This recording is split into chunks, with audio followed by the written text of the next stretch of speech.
Keluar dari kota Madinah satu orang yang namanya seperti namanya Nabi Muhammad SAW, Muhammad bin Abdullah, dan dia dari turunan Nabi SAW juga. Kata Nabi SAW, akan keluar nanti ya, seseorang dari kota Madinah, dari keturunanku, yang namanya seperti namaku, Muhammad bin Abdullah, juga sama posternya, parasnya seperti aku, sama dengan Nabi SAW, persis alisnya, rambutnya, kulitnya dari turunan Nabi SAW, tapi dari asli kota Madinah. Sebagian ulama hadis mengatakan dari turunan Hasan radhiyallahu anhu ajmain. Intinya kata Nabi SAW akan keluar nanti dari kota Madinah, tapi akhlaknya bukan seperti akhlakku. Tentu tidak mungkin ada orang yang sama dengan akhlak Nabi SAW. Kata Nabi SAW, Allah mengubah dia dalam sehari semalam. Tiba-tiba berubah menjadi orang baik dalam sehari semalam, jadi orang faham agama. Lalu orang-orang pun akan datang kepadanya dari masyarakat Madinah berkata, engkau adalah turunan Rasulullah SAW, pimpinlah kami berperang melawan Dajjal.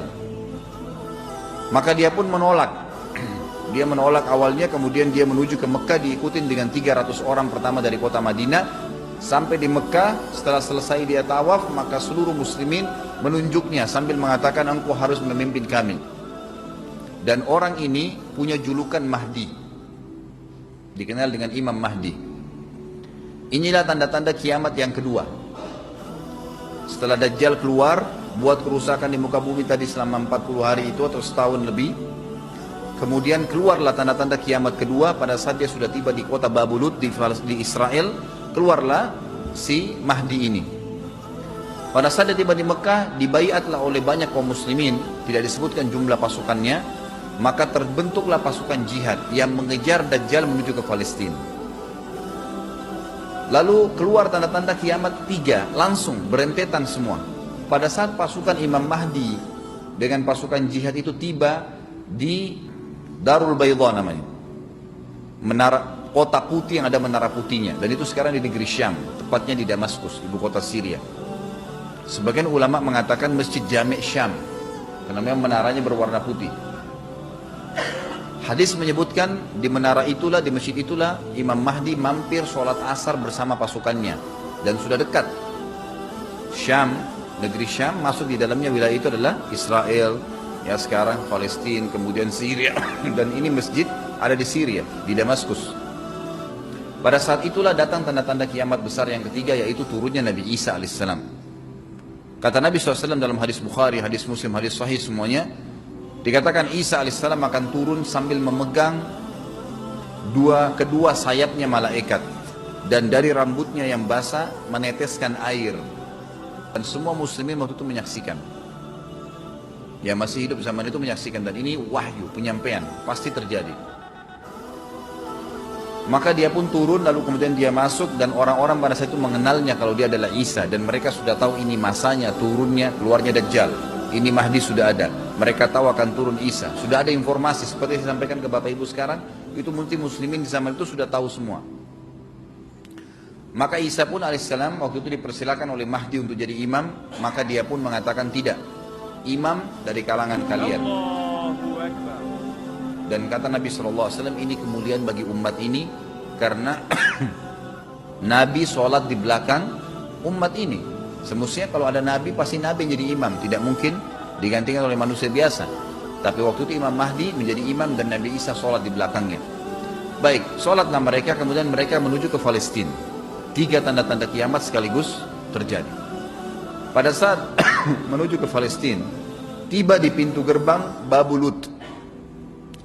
Dan di wilayah Babulut ini, kata Nabi SAW, nanti Isa akan masuk dan membunuh Dajjal. Dan setelah membunuh Dajjal, maka seluruh pengikut Dajjal dari kaum Yahudi akan bersebaran, sembunyi di bawah batu dan pohon. Semuanya batu dan pohon itu akan berbicara kepada setiap pasukan mujahidin, berkata, wahai muslim, ini Yahudi di atas saya atau di bawah saya. Batu bilang ini Yahudi yang sembunyi, yang pohon mengatakan, wahai muslim, ini Yahudi, bunuhlah dia. Maka dibunuhlah orang-orang Yahudi tersebut yang menjadi pengikut Dajjal oleh kaum muslimin, kecuali satu pohon, namanya pohon Garqat. Ringkas cerita adalah Nabi Isa alaihissalam akhirnya tiba dengan pasukan mujahidin di depan pintu gerbang Babulut. Kemudian orang-orang Yahudi tidak kenal, tidak tahu Nabi Isa, tidak tahu tentang yaitu Mahdi. Mereka belum tahu ini. Mereka berbangga-bangga saja. Lalu mereka berkata kepada Dajjal, ada pasukan, segelintir pasukan yang mau menyerang kita. Dajjal mengatakan, bukakan pintu gerbang. Mereka tidak akan mampu melawan kita, karena pasukannya mereka banyak memang. Maka Dajjal dengan sombongnya menunggu di depan pintu gerbang. Pada saat dibuka, Dajjal kaget melihat ada Isa alaihissalam. Dan pada saat itu kata Nabi SAW, Dajjal faham kalau sudah tiba ajalnya. Begitu melihat Isa alaihissalam, dia lari. Dan badannya sambil meleleh di depan para pengikutnya. Lalu Isa alaihissalam mengejarnya mengatakan, wahai musuh Allah, saatnya kau akan menemui ajalmu. Lalu ditusuklah dengan tombak emas di antara dua matanya, maksudnya di dahinya, ditusuk oleh Isa alaihissalam dan matilah Dajjal. Pada saat Dajjal mati, pengikutnya pada ketakutan semua. Mereka anggap Dajjal Tuhan, mereka anggap Dajjal orang yang perkasa lah, orang yang kebal lah, beragam macam kelebihan. Mereka kaget pada saat mati. Maka bertebaranlah mereka dan akhirnya mereka sembunyi di bawah pohon dan batu. Lalu Nabi Isa alaihissalam memimpin di muka bumi. Dan kata Nabi SAW, pada saat itu Islam, agama Islam yang dibawa oleh Nabi SAW akan masuk ke semua rumah. Semua rumah di muka bumi, gak tersisa. Satu dunia ini semuanya Islam. Hadis sahih, kata Nabi SAW, Islam akan masuk ke setiap rumah. Bi'izzil aziz au bidhilli dhalil. Dengan kemuliaan atau terhina. Yang tidak mau terima dibunuh. Nggak ada lagi penolakan terhadap Islam. Itu hadis sahih. Maka Nabi Isa alaihissalam memimpin pada saat itu, disebutkan dalam hadis 40 tahun dengan ketenangan menerapkan hukum Islam. Kata Nabi SAW, bagaimana awal umat ini bisa sesat sementara aku yang pimpin, dan bagaimana akhir umat ini bisa sesat sementara yang pimpin mereka Isa dengan menjalankan hukum-hukumku.